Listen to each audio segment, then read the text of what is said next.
Okay. ഇനി പറയാൻ പോകുന്നത് ഹൈപ്പോത്തിസിസ് ടെസ്റ്റിങ്ങിനെ കുറിച്ചാണ്. നമുക്ക് സെറ്റ് ടെസ്റ്റ് ഉണ്ട്, ടി ടെസ്റ്റ് ഉണ്ട്, കൈ സ്ക്വയർ ടെസ്റ്റ് ഉണ്ട്, എഫ് ടെസ്റ്റ് ആൻഡ് അനോവ ഉണ്ട്. ഓക്കെ. ഇതിന് സെറ്റ് ടെസ്റ്റ് എന്താ വെച്ചാൽ നമ്മുടെ ലാർജ് സാമ്പിൾസ്, അതായത് മോർ ദാൻ 30 ആണ് നമ്മുടെ നമ്പേഴ്സ്. നിങ്ങൾക്ക് മെയിൻലി സെറ്റ് ടെസ്റ്റ് ആയിരിക്കും വന്നിട്ടുണ്ടാവുക ക്വസ്റ്റ്യനിൽ. ഇഫ് നിങ്ങളുടെ സാമ്പിൾസ് ലെസ് ദാൻ 30 ആണെന്നുണ്ടെങ്കിൽ go for T test. Okay, for comparing the means. Chi square test എന്ന് പറയുമ്പോൾ കാറ്റഗറിക്കൽ ആയിട്ടുള്ള വാല്യൂസ് ആയിരിക്കും. ഇൻഡിപെൻഡൻസ് ടെസ്റ്റ് ചെയ്യാനോ, ഗുഡ്നസ് ഫിറ്റ്, അതായത് അത് ഫിറ്റ് ആണോ എന്നുള്ളതൊക്കെ ചെക്ക് ചെയ്യാനായിരിക്കും. ഇൻഡിപെൻഡൻസും അതുപോലെ ഗുഡ്നസ് ഫിറ്റ് ടെസ്റ്റിന് വേണ്ടിയിട്ടാണ്, ഫിറ്റ് ടെസ്റ്റിന് വേണ്ടിയിട്ടാണ് നമുക്ക് കൈ സ്ക്വയർ യൂസ് ചെയ്യാം.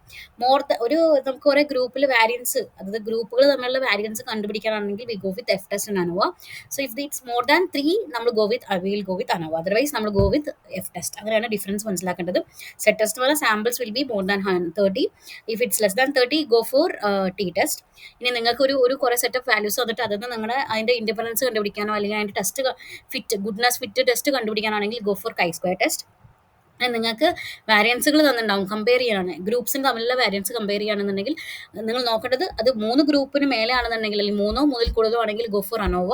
If it is less than 3 then go for F test. ഇങ്ങനെയാണ് നമ്മൾ ആ കോൺസെപ്റ്റ് മനസ്സിലാക്കുന്നത് ടെസ്റ്റിങ്ങിൻ്റെ. ഓക്കെ. അപ്പോൾ ആദ്യത്തെ സെറ്റ് ടെസ്റ്റ് ഒന്ന് ജസ്റ്റ് ഞാൻ പറഞ്ഞിട്ട് പോവാം എങ്ങനെയാണ് സംഭവം എന്നുള്ളത്.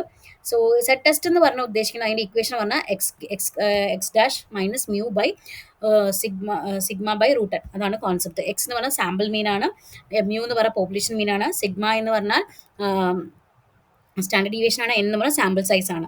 ഇപ്പോൾ ഈ സെറ്റ് സീറോ എന്ന് പറയുന്നത് ക്രിട്ടിക്കൽ വാല്യൂനേക്കാൾ കൂടുതലാണെങ്കിൽ we will reject H zero, അല്ലെങ്കിൽ fail to reject H zero. അങ്ങനെയാണ് നമ്മൾ കോൺസെപ്റ്റ്. ലെസ് ദാൻ വാല്യൂ ആണെന്നുണ്ടെങ്കിൽ, ക്രിട്ടിക്കൽ വാല്യൂ ആണെങ്കിൽ will fail to reject the set zero. ഇതാണ് കോൺസെപ്റ്റ്. അപ്പോൾ നമുക്കൊരു ക്വസ്റ്റ്യൻ നോക്കാം. ഒരു factory claims the average weight of its product is 50. അവർ ക്ലെയിം ചെയ്യണം എന്താ വെച്ചാൽ ആവറേജ് എല്ലാ പ്രൊഡക്റ്റിൻ്റെ ആവറേജ് വെയിറ്റ് എടുത്ത് 50 കിലോ ആണ്. Okay. You collect a sample of 100. So that means നമുക്ക് മനസ്സിലായി എൻ എന്ന് പറഞ്ഞ value it's more than 30. So it's a Z test. Okay, and find the average weight of 48 kg with a standard deviation of 5 kg. Is the claim true? നമുക്കത് കണ്ടുപിടിക്കണം. അതാണ് ഉദ്ദേശിക്കുന്നത്. അപ്പോൾ നമുക്ക് മനസ്സിലായി പോപ്പുലേഷൻ മീൻ എന്ന് പറയുന്നത് 50 കിലോ ആണ്, സാമ്പിൾ മീൻ എന്ന് പറഞ്ഞാൽ 48 ആണ്, സ്റ്റാൻഡേർഡ് ഡീവിയേഷൻ എന്ന് പറഞ്ഞാൽ 5 കിലോ ആണ്, സാമ്പിൾ സൈസ് എന്ന് പറഞ്ഞാൽ 100 ആണ്. അപ്പോൾ നമുക്ക് ഭയങ്കര ഈസി ആയിട്ട് എല്ലാ വാല്യൂസും നമുക്ക് കിട്ടി അല്ലേ. ഓക്കെ. ഇനി നമ്മൾ പോകേണ്ടത് എന്താ വെച്ചാൽ, നമുക്ക് എപ്പോഴും എടുക്കുന്ന പോലെ നമ്മുടെ സ്കൈപ്പൈയിലാണ് നമ്മൾ എടുക്കുന്നത്. ഒന്നില്ലെങ്കിൽ import SciPy dot stats as S എന്ന് പറഞ്ഞ് കൊടുക്കും, അല്ലെങ്കിൽ from SciPy stats dot stats import Z test. അപ്പോൾ ഡയറക്റ്റ്ലി നമുക്കത് യൂസ് ചെയ്യാം. കൺഫ്യൂഷൻ അവിടെ ചിലപ്പോൾ നോട്ട് ചെറിയ ഡിഫറെൻ്റ് ആയിട്ട് എഴുതിയിട്ടുണ്ടാവുക.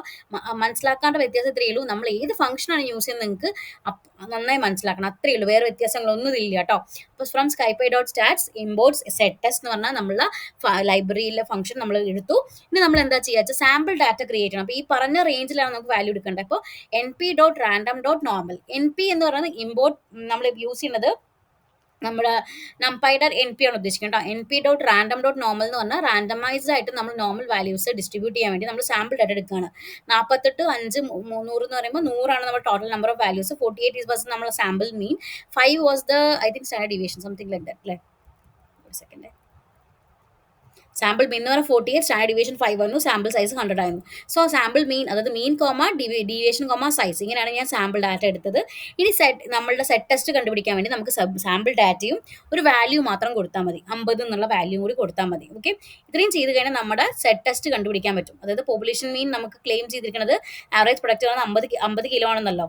അപ്പോൾ ആ 50 കിലോ ആണ് നമ്മൾ വാല്യൂ ആക്കി കൊടുക്കണേ. അപ്പോൾ Z static comma P value equal to Z test comma sample data comma value equal to 50. ഇത്രയും ചെയ്യുമ്പോൾ നമുക്ക് എന്ത് കിട്ടും? സെറ്റിൻ്റെ വാല്യൂയും കിട്ടും, പി വാല്യൂയും കിട്ടും. ഇഫ് പി വാല്യൂ കിട്ടിക്കഴിഞ്ഞാൽ നമ്മൾ ചെക്ക് ചെയ്യണം എന്താണ്, പി വാല്യൂ ലെസ് ദാൻ 0.05 ആണെന്നുണ്ടെങ്കിൽ നമ്മൾ ഹൈപ്പോത്തിസിനെ റിജക്ട് ചെയ്തു.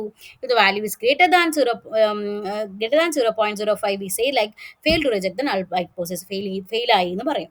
മനസ്സിലായോ? സെറ്റ് ടെസ്റ്റ് മനസ്സിലായി എന്ന് വിശ്വസിക്കുന്നു.